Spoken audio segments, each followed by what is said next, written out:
Hello and welcome to Doc2B. My name is Heather. And I'm Kathleen. And this week we are covering an episode of How I Caught My Killer. Before we get into anything else, you can follow us on Twitter and or join our Facebook group. Info for that can be found in the show notes. If you would like to email us comments or suggestions or donate to us at PayPal, our email address is doc2bpod@gmail.com. Please suggest a documentary. We appreciate any help, whether it's a way we can make this podcast better or just $1. Okay, so this one is a Hulu original series that premiered on January 12th of this year. It's new. It was a little hard to choose between episodes. There are some really good ones. And I remember I got this one confused with another one that's also really good and really sad. Yeah, I really enjoyed it, and they didn't try to make the crimes sound as salacious as possible. I felt like they treated the victims well. And their choice of cases was refreshing, i.e. not chock full of white girls. Yeah, I would say it's extremely diverse. They featured people of color and also LGBTQ+. So, yeah, it was definitely, I like this series. Mm-hmm. So today we're going to specifically cover episode 5, She's Only 14 and She's Not Home. One complaint, some of the episode titles are a little much. A little dramatic, like some days of our lives, you know. It's not just episode 1. It's... Well, I mean, they got to be salacious somewhere. So but if there's like, one where you're like, hey, I want to go back and rewatch that one, you know exactly which one it is. They could just, put the person's name as the title. Nah. But yeah. Snap does. Yes. So they start this off by saying, on the first Sunday of January 2013, I looked it up and it was the 6th.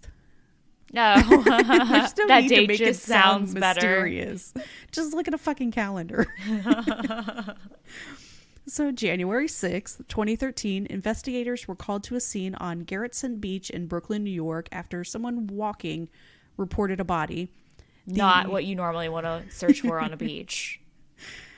The victim was a young African-American girl wrapped in garbage bags. She was partially clothed and had burn marks all over her body. Nearby, they find an old campfire and empty beer cans, like some youths were having a party the previous night. Youths. I just wanted to say youths. Youths. And because the victim has no defensive wounds or obvious signs of what killed her, the first assumption, which it's out there, is maybe she had too much to drink, fell into the fire, and then some other kids tried to cover it up. Which, like, what the fuck are they smoking? Like, that's the dumbest theory I've ever heard. They also find a pair of Ugg boots nearby and a fairly new receipt from a liquor store. And when I say fairly new, like, you could read it, like maybe it had just been there the night before, fell into the sand or something. Yeah, it wasn't, like, completely, like, soaked and yucky and gross and, Or the ocean. Yeah, like the ocean. Like, it wasn't of the ocean. Then we hear a tape rewind sound and go back 2 days to January 4th. 14-year-old Shanisha Forbes gets on the bus to head to school, excited that she recently got her first phone. You remember that feeling, except our phones didn't even have the ability to take pictures. And I didn't get my first phone until I was 18. Yeah, apparently I've told this story a lot. And also this case was like especially scary and upsetting for me because like we're talking about getting our oldest her first phone this coming birthday when she's 13, and oh boy, now I'm like, I don't know about that. Maybe you won't get a phone. Well, maybe because they need the phone later. Oh yeah, I mean, I guess that's true. It's a win-lose situation. Yeah, kids these days being able to take pictures with their phones. Ugh. You didn't have to go develop the film and wait. So I don't think they mentioned she was a freshman at the Academy for Young Writers. Oh, wow. They should have mentioned that. Yeah. That's pretty crazy. That's interesting. Yeah. Her mom texts her to ask if she made it on the bus, and Shanisha texts back yes, and that would be the last time her mother ever heard from her, which was heartbreaking. Oh, her poor mom. Also, they went back to school. It's January 4th, and they went back to school. That seems... and also on a Friday. I bet that they are a year-round school. In New York? I don't know. I know in Indiana they have year-round school. I don't know. I feel like they would in New York. I'm going to look that up later. So that evening, after Shanisha doesn't show up at home, her family calls the school and they're told she didn't even go to school that day. Which, what the fuck? But then I was like, oh, it's New York. It's not like a school bus you get on. Right, she took an actual bus. But what the fuck for this school not calling and reporting that she didn't show up to class? God. At around 7 o'clock, her mother, Sandra, calls 911 to report her missing and is told she has to wait 24 hours before she can officially report her 14-year-old daughter as missing. Which another what the fuck, because that's not true. This isn't the 70s. Like, this was 10 years ago and you still had to wait 24 hours to report a child missing? She wasn't already married and a mother of two. What the fuck? Don't worry, I checked and the NYPD budget was $4.69 billion that year, so obviously they don't have the resources to check for teens that go missing. What the fuck? I just can't even comprehend. Detective James Normile defends this by saying that most teens show back up after a day or two. Most of them. It should be all of them because you find them. Because not to mention, like, the first 48 hours of any missing person case is the most critical of any time. Because most is not all. So let's see. Survival rate for abducted children. 89% of the cases, the missing child died within 24 hours of disappearing. So, if she's been abducted, there's an 11% chance she'll be fine when you're finally able to make an official report. So astounding. Absolutely a mess. So her family knows she's not just hanging out at a friend's house. It's a very close-knit family. So they hit the streets searching for her until the 24-hour wait is up. They submit the report and the cop assigned submits the paperwork to get her cell phone records. That's such a long process. Like, why couldn't they have at least got that started the day before? They bungled this case so badly. It is almost absurd.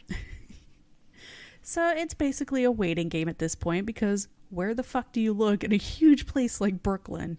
That's another thing. Yeah, like, talk about populated. As we know, she had a full 24-hour head start on the police.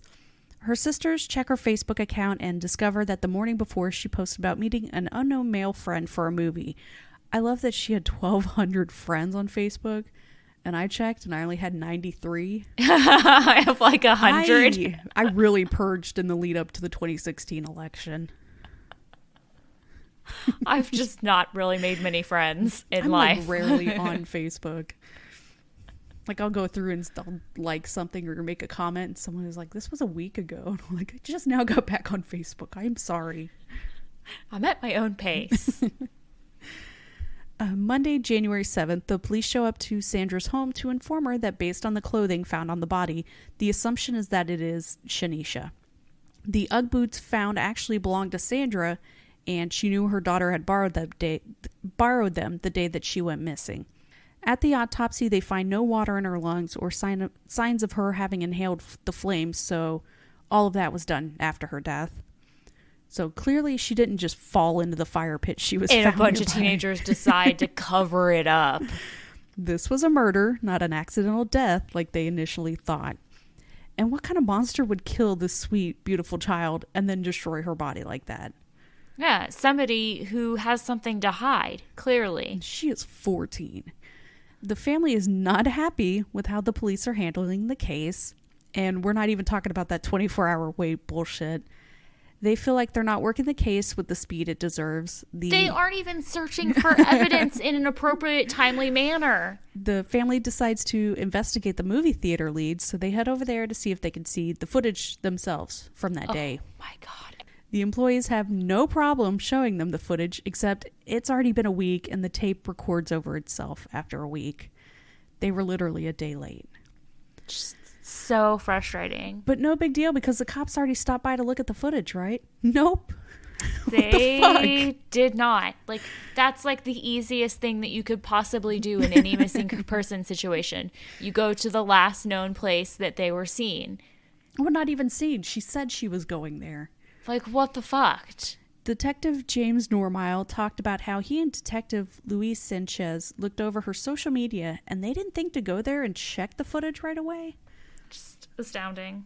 At this point, the family realizes that the cops are in no rush to solve this case. Either they're lazy or they just don't give a shit about a dead black kid.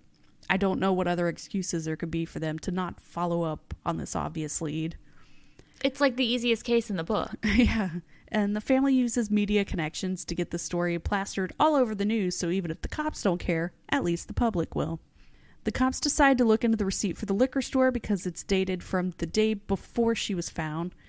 She disappeared on a Friday. The receipt is from Saturday and she's found on Sunday. But yeah, let's totally investigate this receipt. Which obviously is bullshit and nothing. I'll save you the time just to let you know that the receipt had nothing to do with her murderer.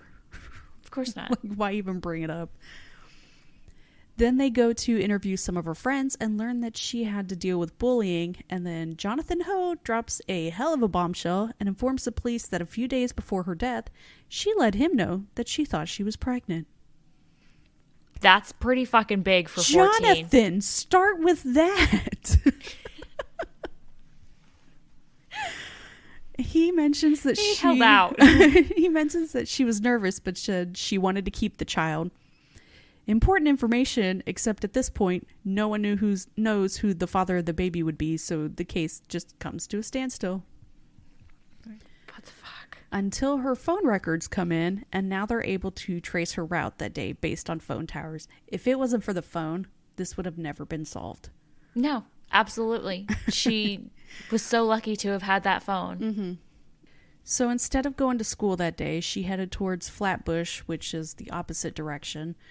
Sometime between 10 and 11 that morning, calls and text stopped going out from her phone. Looking at her calls from the previous day, there was one to an OB/GYN clinic of some type, so it seemed to confirm their suspicions that she did think she was pregnant. I don't think she ever made an appointment. She just called for information. I want to say is what they said. They check out another number of a teenager who says he spoke with her that day, and he could just tell there was someone else in the room with her based on the way she was giggling. That guy is also ruled out that they talked to. And it's not until May, 4 months after her death, when the medical examiner officially rules her death as a homicidal asphyxia, so either strangulation or suffocation. But it also just shows the scope of how long this case just drags on. Right. They're just not paying attention and doing shit.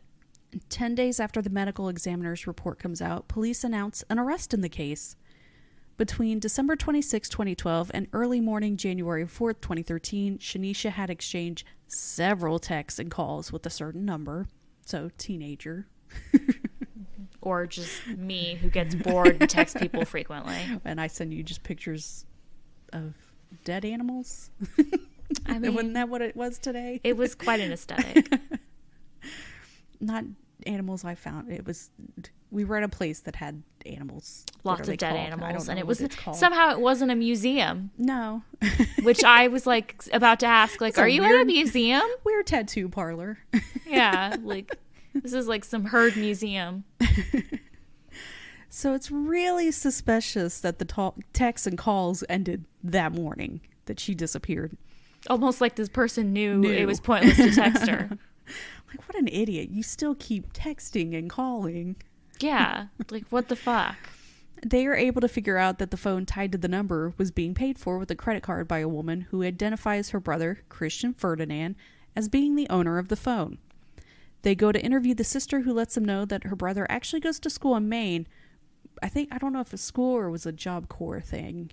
I think it was a Job Corps. But she will let him know that he needs to call the detectives. So not only did Christian not call Shanisha after her estimated time of death, he also doesn't call the detectives. Which is pretty suspicious. So they call up to try and get his attendance records, and turns out he wasn't in Maine on January 4th because he was still on Christmas break. They go ahead and subpoena his cell phone records and are able to prove that he was in the same area as Shanisha the morning of her disappearance, which turned out to be an apartment in Flatbush that was actually his cousin's place. Which, what the fuck, man? Which is where he would stay when he was in Brooklyn. May 13th, they head up to Maine to interview Christian, and he's calm as can be. Doesn't seem at all concerned about why the police would travel all that way to ask him a few questions about a missing girl. And despite there being records of him having called and texted her, he has no idea who she is. It's a little suspicious. They show him a memorial card from her funeral with her picture on it, and now he knows her. But he only met her once or twice. Just enough times to potentially have gotten her pregnant, So it's a back and forth before cops are finally like, dude, he's on the phone records. We know you've talked way more than once or twice, and we know you were both together that day. He's backed into a corner, so he finally admits what happened. They met over social media and did have a sexual relationship. He says she told him she was 16. However, Carrie Ann, her cousin, points out that if they met over Facebook, he would have seen that her profile said her actual age of 14. He's just a sick fuck. And she's right. That was just wrong. Like, he knew what he was doing. Why is that such a big deal? Christian Ferdinand is 20, which would make him a rapist. So... That was unexpected. That was very unexpected. I'm dead over here. So on the morning of January 4th, the two of them are hanging out at his cousin's house. Shanisha informs him that she believes she's pregnant, and his response is, get rid of that shit. Such a gentleman. Oh, he definitely was just a real piece of pie. And when she told him no, she was keeping the baby, he grabbed a leather pillow from the couch and began smothering her. I don't know why a leather pillow just sounds worse. I'm picturing his house, or his cousin's house, I guess, apartment. And it's really not the kind of decor I would expect. You ready for the most shocking part? She wasn't even pregnant. That just makes it a million times worse, because he didn't even wait to find out anything. No. He wrapped her body in garbage bags and stuffed her into a suitcase. He called a cab, and once he got to Garrison Bay, he took her out of the suitcase, sprayed her body in certain areas, and lit it on fire in hopes of destroying any DNA evidence, which is why burn marks were found in those areas and not just like whole sections of her body. Like if he had tried to set the whole body on fire. So crazy. Just so fucked up. And then he dumps her body into the ocean and just hoped it would float away. Can't expect much from a man who had sex with a girl and 2 weeks later just accepted when she told him she was pregnant. Did you think about that timeline? Yes. Yes, I did. They don't mention it in this, but according to the New York Post, so take it with a grain of salt, but the day after murdering Shanisha, he was just so upset by the whole thing that he shacked up with an ex-girlfriend in a hotel room. I would kind of believe it. He said he didn't have sex with her, though, because he was tired. Bullshit. That is some fucking bullshit. So yeah, he's arrested, and after his confession, he had the balls to ask the cops, quote, "Do you think I can get some kind of community service?" He's such a piece of shit. For a child's life. Community service. Community service. Like you got a speeding ticket. Mm-hmm. While he's sitting at Rikers Island waiting for court, a fellow inmate informs the cops that Christian admitted to having a friend help him move the body. 23-year-old Luis Manin was a friend whose family owned a van that they used for their restaurant, and it was actually this van that was used to move Shanisha's body, not a cab. So yeah, this asshole just showed up to help his buddy load up a body and help take it to a beach. And I love that he tried to deny helping, but when they tell him they can match his fingerprint to one on a garbage bag, it's suddenly like, well, this is what had happened. Actually. Well. It was like this. I want you to know right now that I would probably help you move a body, but I would not help you move a 14-year-old child's body. No like children. if you like killed some man, I would probably help you. And I would keep it a secret. I would deny it. But I would never snitch, that kind of shit. But like, no children. If it was a child, I would definitely snitch. I would call the police on you right there immediately. Please. I would. Luis would go on to serve just 3 months in exchange for his testimony against Christian. Which, what the fuck? 3 months for helping dispose of a 14-year-old's body and then keeping quiet about it until the police came knocking. Just outrageous. Early December 2014, nearly 2 years after Shanisha's death, Christian Ferdinand was found guilty of second-degree murder and tampering with physical evidence. It only took an hour for the jury to deliberate. That's basically taking a vote and filling out the paperwork. Which, I mean, I feel like they could have skipped that even. It probably didn't help that during his confession, when asked if Forbes fought back, he replied, "She tried. Wasn't much of a struggle. She was little." Yeah, because she was a child, you piece of shit. So fucked up. Like, it is just so fucked up. The next month, he was handed down a sentence of 29 years to life with parole eligibility in 2039. So not the community service sentence he was looking for, but also not long enough. No, he should have gotten life without parole. Yeah. But yeah, the whole point of this episode is that if it wasn't for her phone, who knows if it would have been solved. Police sure as fuck weren't going to do anything to help. It's a pretty good show, but this episode pissed me off so much. It really did. I have continued watching. And yes, I watched all the other episodes. Yeah. And it's good. So definitely worth a watch. Yeah, I would say watching it. So that's it. I think we will be back next week with another Hulu series, Still Missing Morgan. Another we have other kid. thoughts. Yes. All right. Bye-bye. All right. Thank you. Bye. Thank you for listening to Doc to Me. The opening music is by Twisterium. For comments or suggestions, we can be reached by email at doctomepod@gmail.com. Find us on Twitter at doctomepod and find a link to our Facebook group in the show notes. Thank you.